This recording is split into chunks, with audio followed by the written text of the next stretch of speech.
On a cold December evening in 2010, my only son, Michael David Israel, walked into my bedroom and said, "Dad, can we talk?" I said, "Of course, Mike." I was glad he wanted to talk to me because for the past 6 months my boy had been behaving very strangely. Almost 100 people are dying every day across America from opioid overdoses, more than car crashes and shootings combined. The majority of these fatalities reveal widespread addiction to powerful prescription painkillers. The crisis unfolded in the mid-90s when the U.S. pharmaceutical industry began marketing legal narcotics, particularly OxyContin, to treat everyday pain.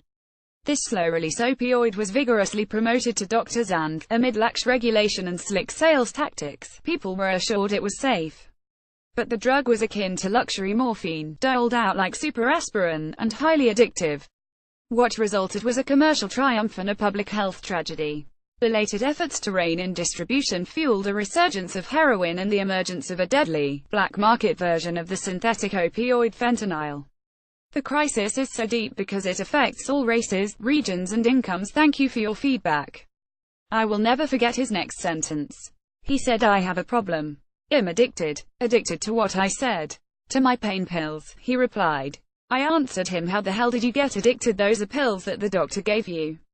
At the time, I could not understand that a pill prescribed from a doctor could change your life forever. Michael struggled with his addiction, and our family struggled to understand what addiction was.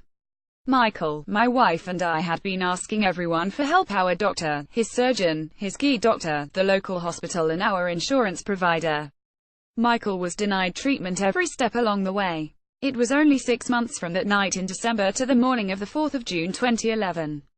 Michael walked into my bedroom again, this time for the last time.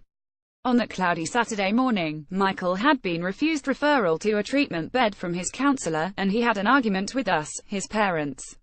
Michael walked into the bedroom, locked the door, and shot himself. I kicked the door open and held my son as he took his last breath. I remember kneeling down next to Michael, hearing the rain coming down outside, and thinking that my son didn't have to die. The system had failed Michael every step of the way. 6 years later, it is still happening every day, hundreds of times a day. Society and every level of our government and medical community do not view addiction as seriously as they should. Everyone still thinks addiction is a choice. The choice was taken away from my son, and from thousands of other people, a few days after they began taking pain pills as prescribed. Just like everyone else, I viewed Michael's addiction as something that he could choose to stop. I was wrong. I didn't understand how opioids get hold of your brain. If I knew then what I know now, I could have done something to help my boy. After Michael's death, we formed Save the Michaels of the World, Inc., a not-for-profit organization to help educate the public and raise awareness about addiction. We have been successful in passing laws in New York State to curb overprescribing. We started an awareness campaign called Painkillers Kill More Than Pain. But the epidemic is growing, not slowing down. 20 years of overprescribing and the easy availability of street drugs is taking its toll on our people. In my daily work at Save the Michaels, I see people that started on that path called addiction the same way my son did. 80% of people we see were prescribed pills that they later became addicted to. 20% of the people we see become addicted by experimenting with painkillers.